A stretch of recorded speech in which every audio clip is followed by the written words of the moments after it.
Et avant la lecture du texte qui nous est proposé pour notre méditation ce matin, je vous invite à la prière d'illumination.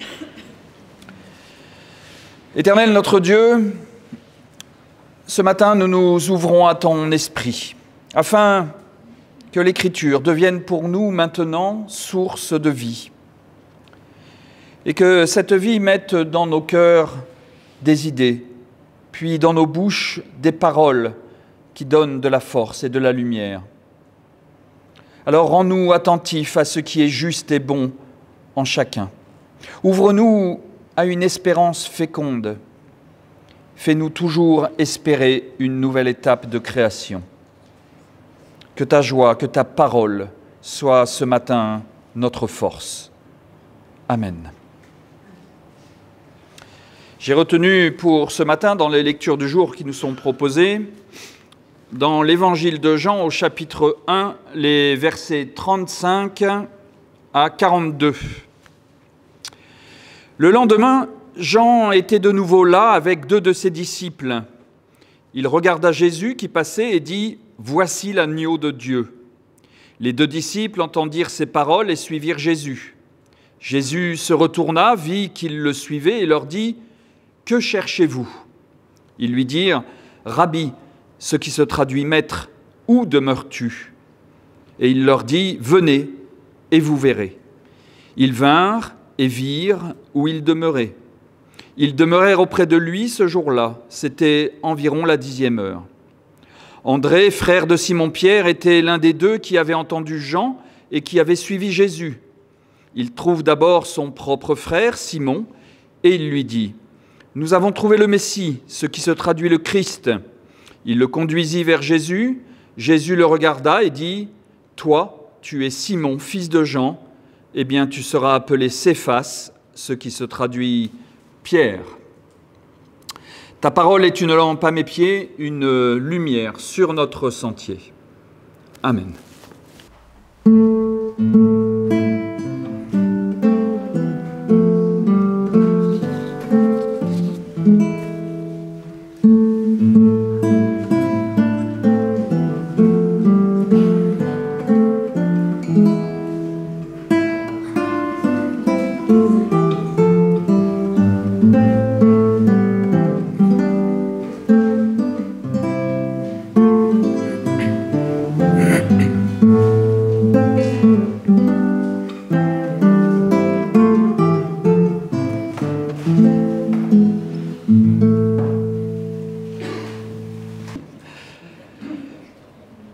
Alors, chers amis, ce petit récit peut nous sembler finalement assez anecdotique au début de l'évangile de Jean.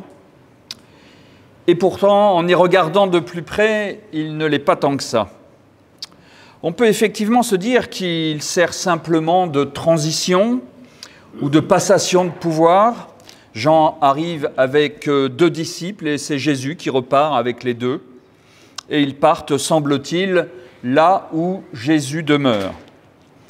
Alors, à part ces 2 hommes qui deviennent les premiers disciples de Jésus, pour le déroulement du récit, effectivement, cette petite partie n'apporte pas grand-chose de plus, apparemment. On pourrait même supprimer ce passage et cela ne changerait pas grand-chose à l'évangile de Jean. Et pourtant, en regardant plus près, il y a plusieurs détails qui peuvent attirer notre attention et surtout nourrir notre foi. Nous pouvons repérer 3 détails qui peuvent devenir le fondement même de notre foi. Et plus que des détails, il s'agit de 2 questions essentielles et d'une réponse de Jésus. D'abord, on découvre ici, dans ce passage, les premières paroles de Jésus dans l'évangile de Jean. On entend parler Jésus pour la première fois et il pose la question « Que cherchez-vous » Nous verrons que cette question a toute son importance dans notre vie spirituelle. La seconde question qui nous interpelle dans ce texte, c'est la question que les disciples posent à Jésus. « Où demeures-tu » Où demeures-tu ? Pourquoi les disciples ont-ils besoin de savoir où demeure Jésus ? Ils le connaissent à peine, ils viennent tout juste d'en entendre parler par Jean. Pourquoi savoir où il demeure ? Et enfin, il y a un troisième détail qui m'intéresse, c'est la réponse de Jésus qui dit aux disciples « Venez et vous verrez ». Un lecteur un peu curieux a envie de répondre « Venir, oui, mais venir où ? Voir, ok, mais voir quoi ?» Le décryptage de ces trois petits morceaux de récit nous permettront, je crois, de mieux comprendre notre rapport au texte biblique et ce que nous y cherchons. Mais pour décrypter, il faut une clé de lecture, au moins une. Et je crois que la plus importante clé de lecture que nous pouvons trouver, c'est de se rappeler que l'évangile de Jean joue sur le symbolique et sur la métaphore. Les bases sont posées dès le début de l'évangile de Jean, quand il joue sur le registre symbolique de la parole, de la lumière et des ténèbres. Le verset 9 résume cette symbolique et au début de l'évangile de Jean, il est primordial pour lire la suite. Quand Jean écrit que la parole était la vraie lumière, celle qui éclaire tout être humain, il ne vous viendrait pas à l'idée de considérer la parole comme une ampoule électrique. Jean, ici, introduit le sens qu'il va donner à tout son évangile, un sens symbolique. Et quand il dit que la parole est la vraie lumière, cela signifie que la parole de Dieu incarnée va donner du sens à nos vies, qu'elle va nous guider, qu'elle va rendre compréhensible l'incompréhensible et qu'elle va rendre possible l'impossible, qu'elle va nous éclairer. Alors la première question qui apparaît dans ce récit, c'est, je vous l'ai dit, que cherchez-vous ? Ce sont les premières paroles de Jésus. Elles ne peuvent pas être insignifiantes. L'évangile de Jean est bien trop précis, structuré pour que ces premières paroles de Jésus n'aient rien à nous dire. Pourquoi cette question à ceux qui suivent Jésus ? Nous pourrions nous dire que les deux disciples sont un peu indécis. Un coup, ils suivent Jean, un coup, ils vont suivre Jésus. Que cherchent-ils vraiment ? Jean n'arrive-t-il donc pas à répondre à leurs attentes, à ces deux hommes ? Cette question nous interpelle, nous, directement. Que cherchons-nous en venant au culte ? Que cherchons-nous dans l'Église protestante unie? Qu'avons-nous pu chercher dans d'autres églises avant d'arriver ici? Que ce soit les témoins de Jéhovah, l'Église catholique, l'Église méthodiste, l'Église évangélique, et j'en passe des meilleurs. Et si certains ont envie d'aller voir ailleurs après être passés chez nous, que cherchez-vous ? Et je crois que ce petit récit, s'il ne donne pas la réponse à cette question, il pose la question autrement. Ce n'est pas « que cherchons-nous quand je rentre dans un temple ou dans telle ou telle église », mais « que cherchons-nous quand nous rencontrons le Christ ?» La nuance est de taille, parce que finalement, peu importe la façon dont vous rencontrez le Christ, la question essentielle est de savoir pourquoi je veux rencontrer le Christ. Qu'est-ce que je cherche vraiment quand je veux rencontrer le Christ ? Cette question arrive au début de l'Évangile. Elle nous interpelle sur la façon dont nous allons aborder le texte biblique et notamment l'Évangile de Jean. Les enseignements de Jésus racontés par Jean vont être éclairés par la réponse à cette question. Et si cette question arrive au début de l'Évangile, il faut se projeter un peu plus au milieu de l'Évangile, au chapitre 14, pour comprendre que ce que nous cherchons auprès de Jésus, eh bien c'est Dieu. C'est Dieu, c'est le Père. Jésus répond au chapitre 14, Jésus répond à Thomas qu'il est le chemin qui mène vers Dieu, il est le chemin, la vérité et la vie qui mènent au Père. Personne ne vient au Père sinon par moi, répond Jésus. Alors, que cherchons-nous ? Que cherchent les disciples qui se mettent à suivre Jésus ? Nous, comme eux, nous nous mettons en quête de Dieu et c'est pour cela que nous nous engageons dans une église, quelle qu'elle soit. C'est pour cela que nous venons au culte, que nous prions, que nous lisons la Bible et que nous essayons de comprendre et interpréter le texte biblique. Nous cherchons Dieu. Et vous voyez combien cette question, cette première parole de Jésus est essentielle. Que cherchez-vous en voulant me suivre, nous dit Jésus. Il ne s'agit donc pas de suivre Jésus pour servir nos intérêts personnels ou pour servir notre ego, notre fierté, nos ambitions personnelles ou professionnelles. Si c'est pour cela, eh bien, Jésus semble nous dire de passer notre chemin. Par contre, si c'est pour rechercher Dieu, alors Jésus nous dit « Suivez-moi ». Répondre à cette question essentielle dès le début de l'Évangile permet d'aborder le texte biblique d'une autre façon. La seconde question qui nous interpelle, c'est la question des disciples à Jésus. Où demeures-tu ? Quelle étrange question. Si nous lisons ce passage sans tenir compte du style littéraire de l'Évangile de Jean, on se dit que les deux disciples veulent savoir où habite Jésus. Ils veulent découvrir la maison de celui que Jean a présenté comme l'agneau de Dieu. Et c'est vrai aussi pour nous. Cela serait une découverte archéologique extraordinaire, incroyable, de découvrir aujourd'hui la maison de Jésus, comment il vivait. Mais cela serait-il suffisant pour nourrir notre foi ? Eh bien, je ne le crois pas.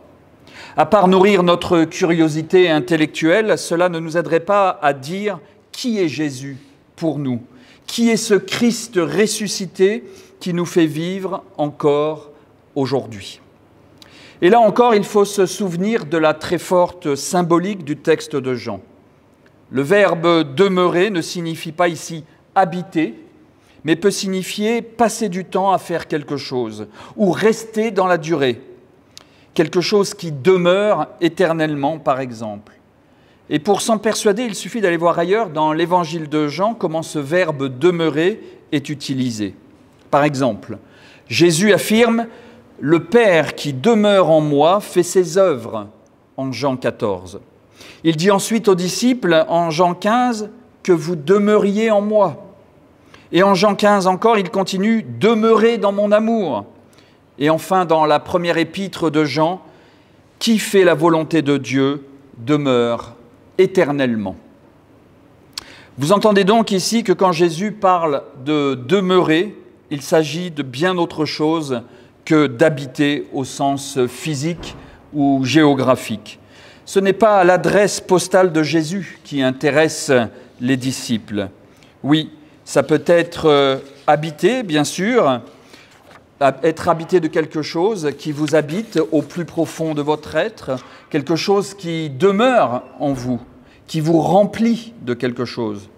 Quand on dit par exemple « je suis habité par un désir profond », cela signifie qu'il y a un désir profond de faire le bien, par exemple, et qui demeure en moi, et que ça devient ma raison de vivre. Alors, quand j'entends la question des disciples « où demeures-tu ?» c'est aussi la question que je me pose dans ma vie de chrétien. Où demeures-tu, Jésus, dans ma foi ? Est-ce hors de moi ? Est-ce que j'attends que tu interviennes dans le monde et que je reste un simple observateur ? Ou demeures-tu en moi pour que tu deviennes ma raison de vivre ? Demeures-tu en moi pour que je devienne moi aussi un ouvrier de paix, d'amour et de joie ? Se demander où demeure Jésus, c'est se demander où demeure Dieu. C'est une question qui a traversé le judaïsme. Les Hébreux pensaient pouvoir enfermer Dieu dans un coffre, dans l'arche d'alliance qu'ils transportaient d'un endroit à un autre. Puis les Hébreux ont construit le temple, qui est devenu le lieu unique d'habitation de Dieu. Et puis le temple a été détruit, le peuple a été déporté, Dieu n'avait plus de lieu d'habitation. Et même si le temple est reconstruit, bon nombre de Juifs, la diaspora, habitent loin du cœur du judaïsme, en dehors d'Israël. Alors on s'aperçoit que Dieu peut vivre partout, qu'il peut être présent dans le texte biblique et en chacun des croyants. Alors vous entendez que Jésus révolutionne le lieu de la présence de Dieu. Pour Jésus, la confiance en Dieu n'est plus centrée sur un lieu ou sur un texte immuable, mais sur une parole en mouvement, qui ne se laisse jamais enfermer dans aucune idéologie. Nous retrouvons cette idée dans le texte de Matthieu et Luc, quand ils font dire à Jésus « Les renards ont des tanières, les oiseaux du ciel ont des nids, mais le Fils de l'homme n'a pas où poser sa tête. Je reçois ce texte comme le fait de faire demeurer Jésus en moi, cela signifie devenir un nomade spirituel au lieu de focaliser ma foi dans un lieu unique et rassurant. Cela passe aussi par la compréhension du texte biblique qui doit rester toujours ouverte à une nouvelle compréhension, à un nouveau sens. Jamais être enfermé dans un sens unique. En faisant demeurer Jésus en moi, eh bien, c'est cheminer avec Dieu le long du texte, dans le texte et dans ma vie. Il y a encore un troisième détail que j'avais relevé, c'est l'injonction de Jésus, la réponse de Jésus qui dit aux disciples « Venez et vous verrez ». Nous avons compris qu'en nous demandant de venir, Jésus nous demande de devenir des nomades, de nous déplacer, de sortir de nos zones de confort, de nos carrés des certitudes. Mais il complète par « vous verrez ». Et je me suis demandé ce qu'il y avait finalement à voir en suivant Jésus. Il y a une réponse qui se trouve encore dans l'évangile de Jean au chapitre 9, et c'est la guérison de l'aveugle né. Une lecture littérale laisse penser qu'un aveugle de naissance est guéri par Jésus. Mais en allant jusqu'au bout du récit, il y a d'abord la phrase de Jésus qui dit qu'il est venu dans le monde pour que ceux qui ne voient pas voient et que ceux qui voient deviennent aveugles. Et juste après, les pharisiens disent « Alors nous aussi, nous sommes aveugles ». Eh bien, nous comprenons qu'ici, l'aveuglement ne consiste pas à un problème physiologique, mais que c'est une question spirituelle. Et si l'aveugle-né retrouve la vue, c'est qu'il n'avait aucune connaissance de Dieu, il n'avait jamais vu Dieu, pourrions-nous dire. Alors, quand Jésus dit « Venez et vous verrez », nous comprenons que Jésus nous dit « Venez et vous aurez la foi. Venez et je vous ouvrirai les yeux sur la véritable présence de Dieu. Venez et vous ne serez plus aveugles. » Alors, pour conclure, en nous attardant ce matin sur ces deux questions et la réponse de Jésus dans ce petit texte, eh bien, nous rentrons au cœur de l'Évangile de la grâce, puisque c'est l'autre nom de l'Évangile de Jean.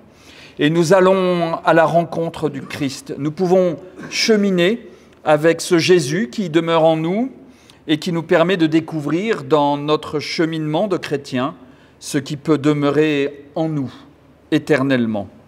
Chercher Dieu en faisant demeurer Jésus en nous, c'est une promesse qui nous est faite encore ce matin, la promesse de pouvoir ouvrir les yeux, de sortir de nos aveuglements, la promesse d'une vie en plénitude.